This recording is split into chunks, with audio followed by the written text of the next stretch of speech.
제목은 시편 51편 1절로 4절 한 목소리로 우리 같이 봉독하겠습니다. 그렇게 길진 않으니까요. 같이 한 목소리로 봉독합니다. 시작. 하나님이여 주의 인자를 따라 내게 은혜를 베푸시며 주의 많은 긍휼을 따라 내 죄악을 지워 주소서. 나의 죄악을 말갛게 씻으시며 나의 죄를 깨끗이 제하소서. 물은 나는 내 죄과를 아오니 내 죄가 항상 내 앞에 있나이다. 내가 주께만 범죄하여 주의 목전에 악을 행하였사오니 주께서 말씀하실 때 의로우시다 하고 주께서 심판하실 때 순전하시다 하리이다. 아멘. 이제 장영관 목사님께서 다시 시작되는 구원의 즐거움이라는 제목으로 말씀 전해주시겠습니다.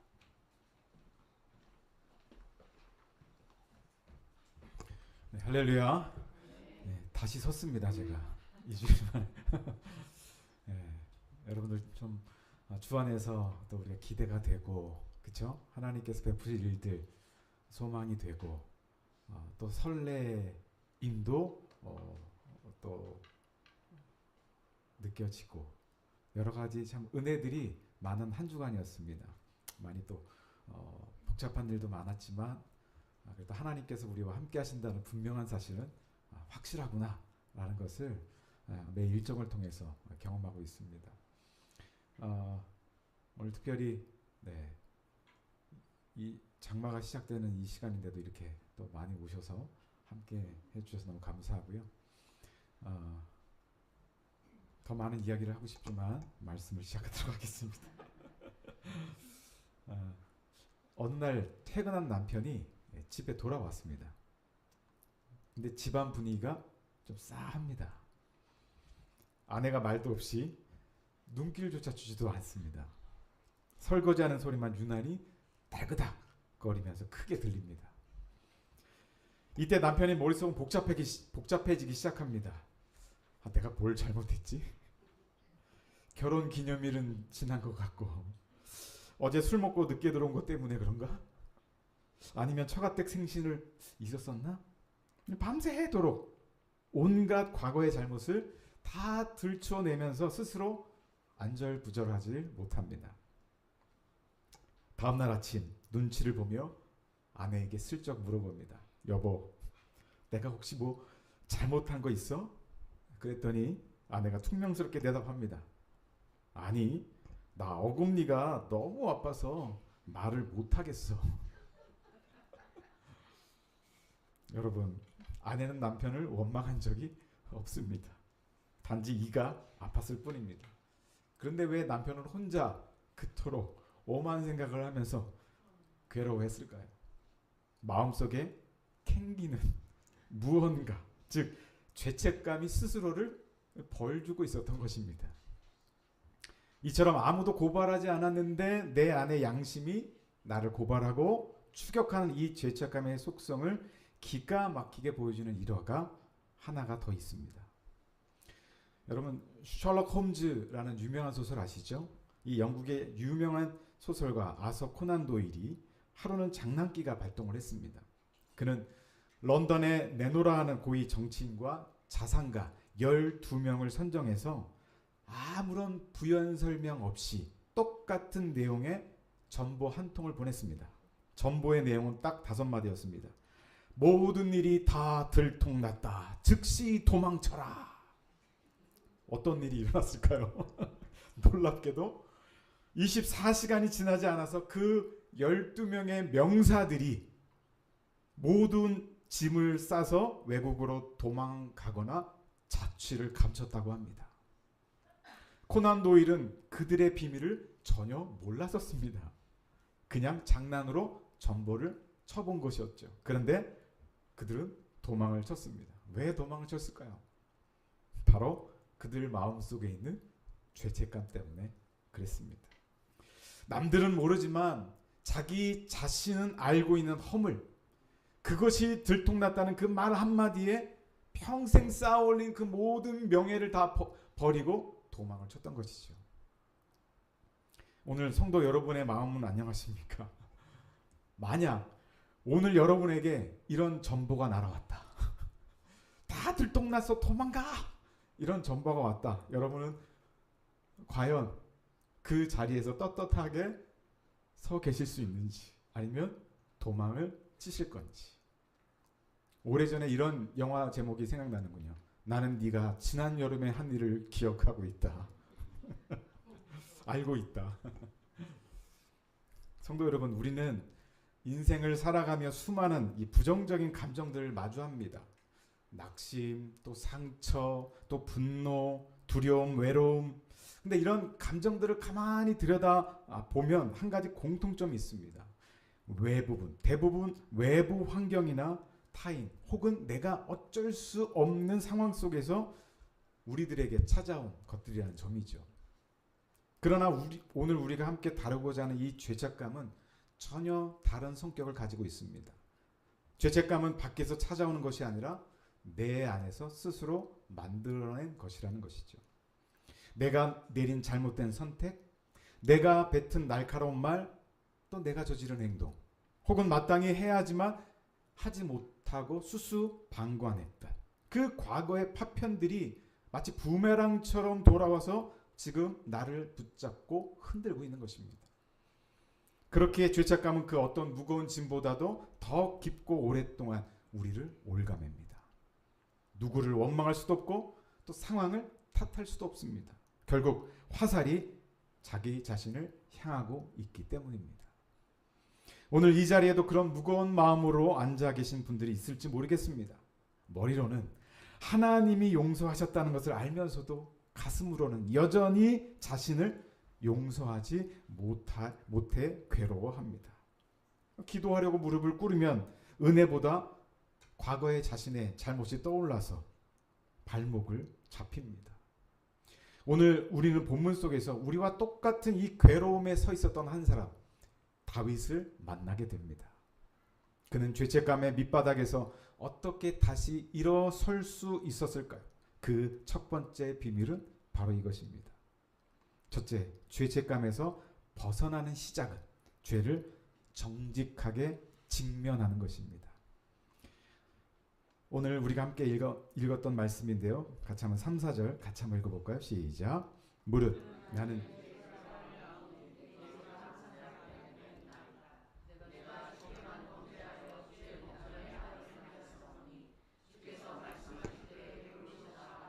주께서 심판하실 때에 순전하시다 하리이다. 아멘. 여러분 잘 아실 겁니다. 이 시의 배경이 어떤지. 가장 어두운 시기에 다윗이 지었던 이 죄가를 하나님 앞에 고백하는 것이죠. 아시는 대로 충직한 부하 우리아의 아내 밧세바를 범하고 또 우리아를 사지로 몰아서 죽게 만든 직후에 쓴 시입니다. 온갖 권력으로 죄를 은폐하고 완전 범죄를 꿈꿨던 다윗에게 선지자 나단이 찾아와서 그의 죄가를 지적합니다. 그 순간 다윗이 취하는 태도가 참 놀랍습니다. 자신이 왕이기 때문에 언제든지 나단의 입을 막을 수 있었지만, 다물게 할 수 있었지만 그렇게 하지 않았습니다. 자신의 죄를 정확하게 직면했습니다. 내 죄가 항상 내 앞에 있나이다. 러시아의 대문호 톨스토이의 소설 이반 알리치의 죽음을 보면 평생 겉모습과 체면만을 위해 살아가던 이 고위관리 이반 일리치가 죽음 직전에 자신의 삶이 온통 거짓과 위선이었다는 사실을 이제 깨닫게 됩니다. 내려주셔도 됩니다. 그 직면의 순간은 살이 찢겨 나가는 것 같은 고통이었지만 역설적이게도 그 직면을 통해서 그는 평생 깨닫지 못했던 영혼의 자유를 얻습니다. 톨스토이는 이를 두고 이렇게 묘사를 합니다. 마치 끝이 없는 검은 자루 속으로 밀려 들어간 것 같았는데 마침내 그 끝에 도달하자 눈부신 빛이 있었다. 인간이 죄책감을 다루는 잘못된 방식은 두 가지입니다. 하나는 억압입니다. 바쁘게 살면서 기억을 억지로 밀어내고 잊으려고 하는 것이죠. 모른 척하는 겁니다. 바쁘니까요. 그걸 다 어떻게 기억하고 삽니까? 그냥 억압해 놓는 거죠. 또 하나는 뭡니까? 합리화. 그때는 어쩔 수 없었어. 남들도 다 그랬는데 뭘 하면서 스스로를 달래는 것이죠. 그러나 억압된 죄책감은 영혼의 병으로 터져 나오고 합리화된 죄책감은 양심의 가장 깊은 곳을 오염시켜 버립니다. 죄책감은 덮어둔다고 사라지지 않습니다. 마치 눈에 보이지 않는 발암 물질인 라돈가스를 지하실에 가두어 두면 온 가족의 생명을 갉아먹는 것처럼 말이죠. 다윗은 제3의 길, 즉 하나님 앞에서의 직면을 선택합니다. 내가 주께만 범죄하여 주의 목전에 악을 행하여 싸우니. 이 고백은 사람에게 잘못하지 않았다는 뜻이 아닙니다. 내가 저지른 죄가 본질적으로 거룩하신 하나님을 아프게 한 죄임을 인정하는 것이죠. 사랑하는 성도 여러분, 죄책감에서 해방되는 첫 번째 문은 하나님 앞에서 은폐의 가면을 벗는 것입니다. 죄의 그럴싸한 이름을 붙여 포장하지 말고 다윗처럼 하나님 앞에 있는 그대로 쏟아 놓으시기를 바랍니다. 우리가 하나님 앞에 변명의 가면을 벗고 죄를 직면할 때 비로소 참된 자유를 누리게 됩니다. 그런데 우리가 이렇게 하나님 앞에 죄를 정직하게 고백하고 회개했음에도 불구하고 여전히 마음속에 가라앉지 않는 죄책감이 밀려올 때가 있습니다. 이때 우리에게는 영적인 분별력이 필요한 것이죠. 둘째입니다. 우리를 찾아오는 영적인 음성을 올바르게 분별하는 것입니다. 우리가 죄를 고백하고 회개했음에도 불구하고 여전히 가라앉지 않는 그런 죄책감이 있다면 우리는 이제 영적 분별력을 가져야 됩니다. 우리가 반드시 구분해야 될 두 가지 영적인 음성이 있습니다. 하나는 성령이 주시는 거룩한 죄의식, conviction이라고 하는데 거룩한 죄의식. 그리고 다른 하나는 사탄이 주는 파괴적인 정죄감입니다. guilt, 파괴적인 정죄감. 여러분, 성령의 죄의식은 인격적입니다. 우리가 잘못을 했을 때 사랑하는 아들아, 사랑하는 딸아, 그것은 죄란다. 어서 돌아오렴. 아프지만 소망이 있고 우리를 회개로 이끌어서 하나님 품으로 돌아가게 만들죠. 반면에 사탄의 정죄감은 어떻습니까? 파괴적입니다. 회개했는데도 끊임없이 과거의 일을 들추면서 속삭입니다. 네가 그러고도 성도냐? 하나님이 너 같은 자의 기도를 들으실 것 같으냐? 너는 절대 변하지 않아. 소망을 끊어버리고 하나님으로부터 도망치게 만들어버리죠. 종교개혁자 마틴 루터가 수도사 시절의 이야기입니다. 이 정죄감 때문에 그는 뼈가 마르고 고통 가운데서 지내게 되었습니다. 하루에도 수십 번씩 고해 성사를 하고 문을 나서다가도 또 죄가 생각나면 다시 돌아와서 고해를 했습니다. 보다 못한 그의 스승 스타우비치 신부가 이렇게 말했습니다. 루터, 정신 차리시오. 하나님이 당신에게 화가 나 계신 것이 아니라 당신이 하나님께 화를 내고 있는 것이오. 훗날 복음을 깨달은 루터는 당시에 자신을 괴롭혔던 음성이 하나님의 음성이 아니라 율법의 폭군, 즉 사탄의 참소였다라고 고백을 했습니다. 사탄의 이름의 뜻을 아시죠? 고발자, 참소하는 자, 거짓말 아비. 이것이 어떤 영적 상태인지 이해를 돕기 위해서 역사적인 사건 하나를 소개해 드리고자 합니다. 1863년 링컨 대통령이 노예 해방 선언을 했습니다. 그 역사적인 순간 모든 흑인들은 법적으로 자유인이 되었습니다. 그런데 남부의 외딴 시골 농장 주인들은 이 사실을 고의로 숨겼습니다. 그리고 여전히 채찍을 휘두르며 너는 평생 내 노예야! 라고 계속해서 부려먹었습니다. 노예들은 해방되었다는 이 법적 사실을 몰라서 여전히 노예처럼 살았습니다. 사탄이 지금 우리에게 하는 짓이 바로 이 악한 농장 주인의 사기극입니다. 예수 그리스도께서 십자가에서 우리의 죄의 사슬을 끊으시고 우리에게 완벽한 자유를 주셨는데 사탄은 이미 효력을 잃어버린 과거의 채찍을 휘두르며 사기 협박을 하고 있는 것입니다. 사탄이 여러분의 과거를 가지고 흔들 때 우리는 내 감정이 아니라 합법적인 해방 선언문인 하나님의 약속을 들이대야 합니다. 그 선언문이 바로 오늘 본문 로마서 8장 1절입니다. 같이 읽겠습니다. 시작. 그러므로 이제 그리스도 예수 안에 있는 자에게는 결코 정죄함이 없나니. 여러분, 여기서 결코에 해당되는 헬라어 말은 우덴입니다. 단 1%의 예외도 인정하지 않는 절대적 부정입니다. 조건이나 단서 조항이 없습니다. 우리가 예수 그리스도 안에 있다면 사탄은 더 이상 우리를 정죄할 수 없습니다. 그런 권리가 없기 때문입니다. 이 음성을 철저히 분별하셔서 이 참소하는 자의 거짓말에 속지 않는 그런 성도님들이 되시기를 축복합니다. 사탄의 거짓 음성을 분별하여 물리쳤다면 이제는 하나님이 우리에게 베풀어 주신 완전한 자유를 내 것으로 취하는 단계로 나아가야 합니다. 세 번째입니다. 나를 향한 하나님의 용서를 믿음으로 수납하는 것입니다. 시편 51편 10절과 요한일서 1장 9절을 같이 이어서 읽겠습니다. 시작. 하나님이여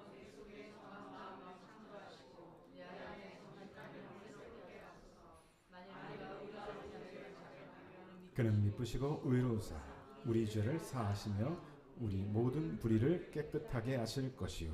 아멘. 자, 다윗은 죄를 직면한 데서 멈추지 않고 적극적으로 하나님의 회복을 구합니다. 내 속에 정한 마음을 창조하시고. 여기서 사용된 이 히브리 단어 바라, 창조에 해당되는 이 바라라는 말은 성경에서 오직 하나님만이 주어로 사용되는 단어입니다. 어떤 누구도 이 단어를 사용할 수 없습니다. 인간은 고치고 리모델링 할 뿐이죠. 지금도 저쪽에서 리모델링이 진행 중에 있습니다. 우리는 그 정도밖에 못하지만 다윗은 자신의 깨어진 내면과 죄책감은 인간의 수양이나 노력으로 고쳤을 수 없고 오직 창조주 하나님의 재창조의 역사로만 치유될 수 있음을 알고 있었던 것입니다. 내 속에 정한 마음은 내가 반성한다고, 내가 정직하고 착하게 산다고 바뀌는 것이 아니라 하나님이 나의 마음을 새롭게 어떻게 한다고요? 창조하셔야만 가능한 일임을 알고 있었던 겁니다.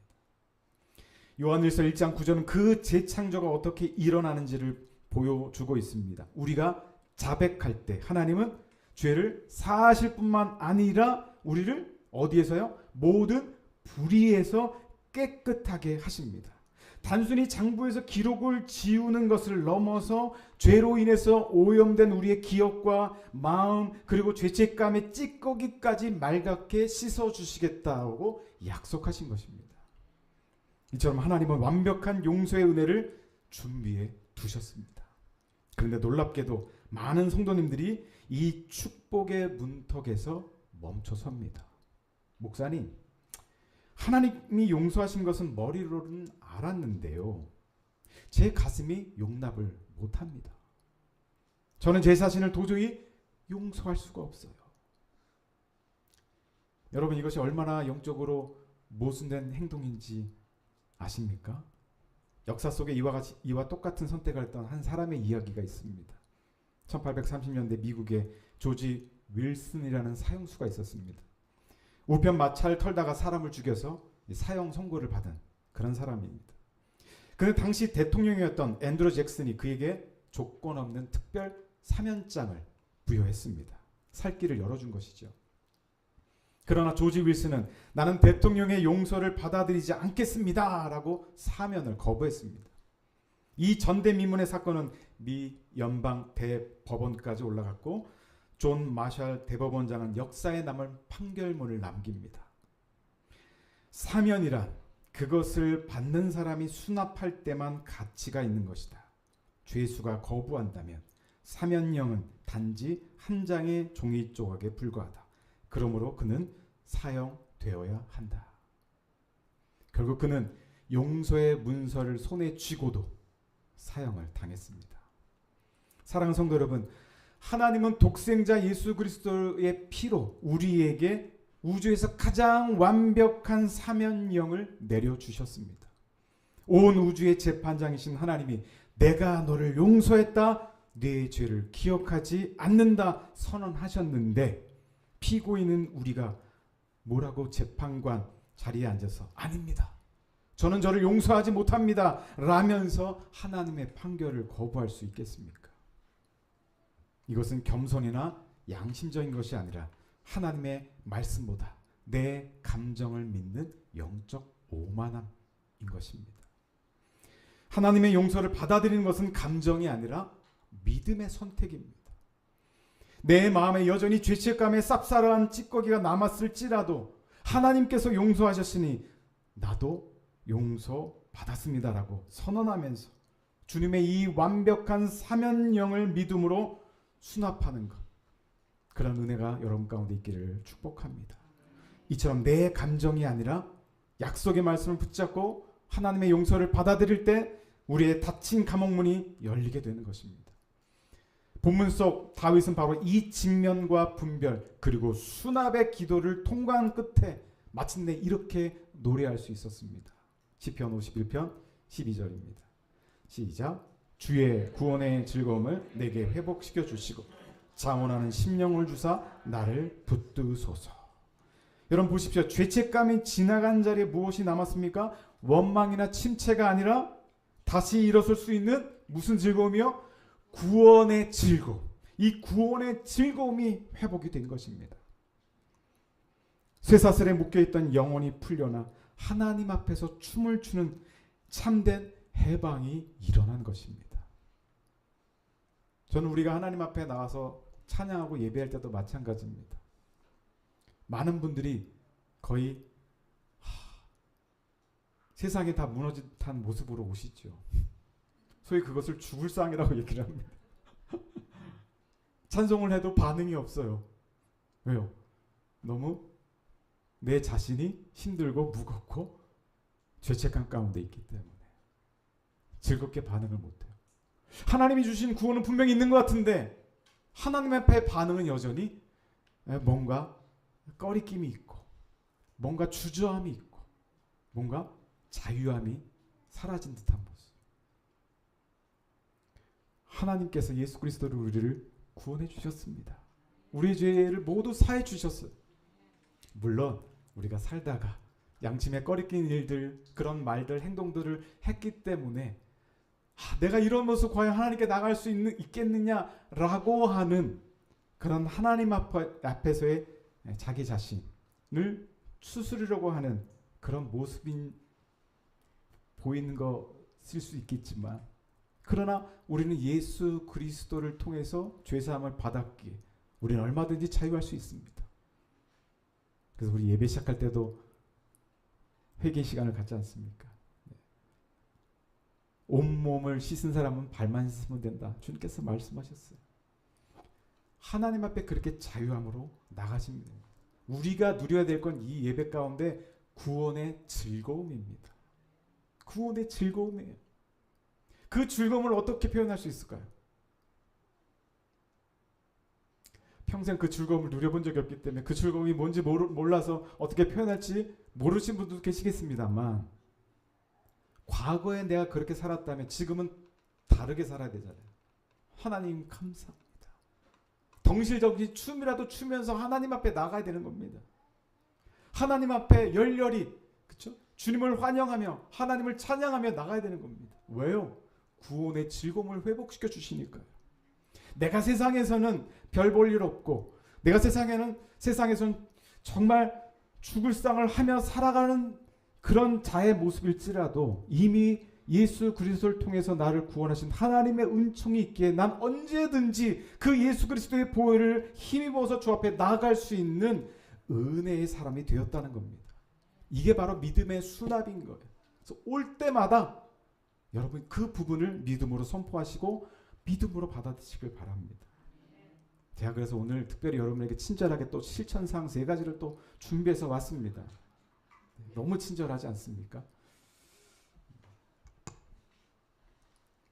그건 뭐 여러분이 판단한 부분이 제가 무슨 친절한 그건 아닙니다. 자, 죄책감이 밀물처럼 여러분의 영혼을 집어삼키려 할 때마다 죄책감을 이기는 3단계 영적 루틴에 대해서 한번 말씀을 나누고자 합니다. 1단계, 직면의 기도 노트를 쓰십시오. 여러분, 죄책감이 머릿속을 맴돌며 마음을 짓누를 때 그것을 가슴에 품고 혼자 염려하지 마십시오.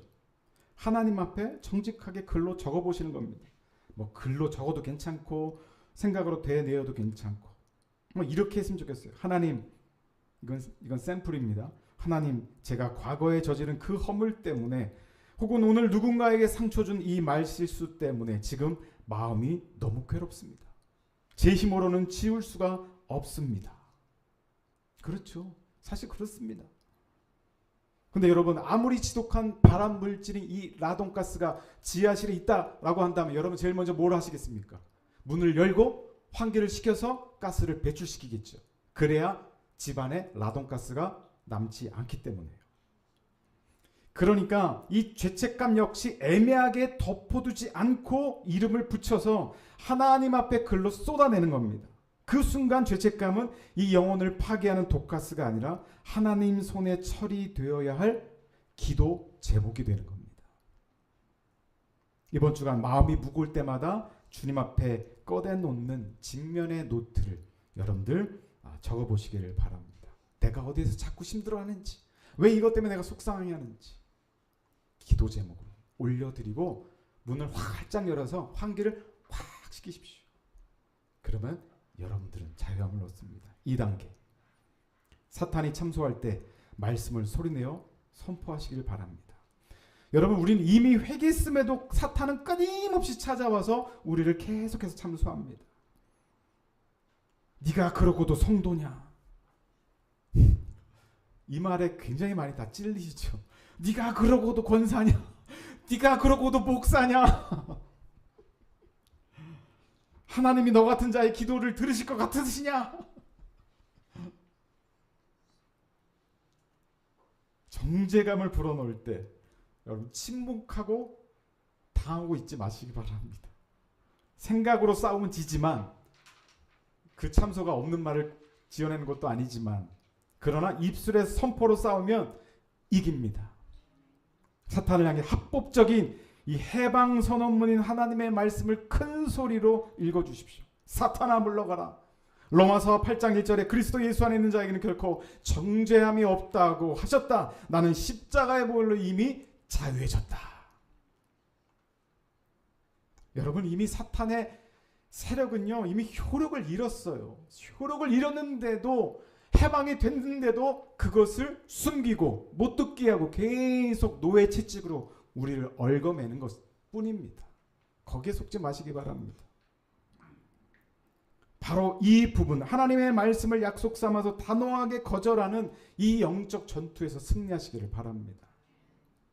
3단계, 거울을 보며 자기 자신을 축복하고 수납하십시오. 마지막으로 매일 아침 거울을 보면서 자기 자신의 눈을 똑바로 쳐다보고 하나님의 사면령을 선포해 주십시오. 아무개야, 하나님이 예수님의 보혈로 너의 모든 죄를 깨끗하게 씻어주셨어. 하나님이 너를 완전히 용서하셨으니 나도 너를 용서한다. 너는 이제 자유해. 사실 이렇게 외치기가 좀 민망할 수도 있습니다. 그래본 적이 별로 없기 때문에. 그래도 나 자신을 바라보고 하나님이 나를 피로 값주고 사신 생명인데요. 그럼 나도 나를 존귀하게 여겨야 되잖아요. 얼마나 귀한 자입니까? 세상이 인정하지 않던 하나님이 그렇게 인정해 주셨으니, 그렇게 우리에게 사면을 주셨으니 나는 그것을 받아들이고, 그래 오늘 하루도 하나님이 주신 이 자유, 이 구원을 나는 누리리라. 이것 가운데 난 자유하리라.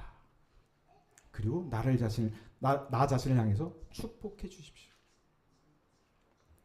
조지 윌슨처럼 대통령의 사면령을 손에 쥐고도 수납하지 못해서 사형당하는 그런 미련한 자가 되지 마시고 내 감정이 여전히 쌉싸름하다 할지라도 재판장이신 하나님의 판결문을 신뢰하기로 선택하는 것입니다. 내가 나를 용서하는 이 믿음의 수납이 있을 때 비로소 우리의 마음이 치유를 얻게 되는 것입니다. 새로운 피조물이 되었다. 여러분 항상 외치십시오. 나는 새로운 피조물이다. 과거의 일로 여러분을 정죄하지 마시고 판단하지 마시고 그렇게 발목에 착고를 채우지 마시기 바랍니다. 성도 여러분, 수년 전의 일 혹은 어제 저지른 잘못 때문에 여전히 스스로의 정죄의 감옥에 가두어 두고 계시지는 않습니까? 오늘 이 시간 그 모든 죄책감의 짐을 십자가 앞에 다 내려놓으시기를 바랍니다. 이번 한 주간 오늘 제가 설교 시간에 나눠드린 이 실천 단계, 세 단계를 가지고 한번 실천해 보시기를 바랍니다. 여러분의 삶의 자리에 묶여있던 모든 영적 사실이 끊어지기를 소망합니다. 죄책감의 무거운 이 감옥에서 해방되어서 여러분들이 하나님 안에서 누리는 이 영적 자유함, 이 영적 은총, 이 축복을 마음껏 누리시는 이번 한 주 그리고 매일매일의 삶이 되시기를 주님의 이름으로 축원드립니다.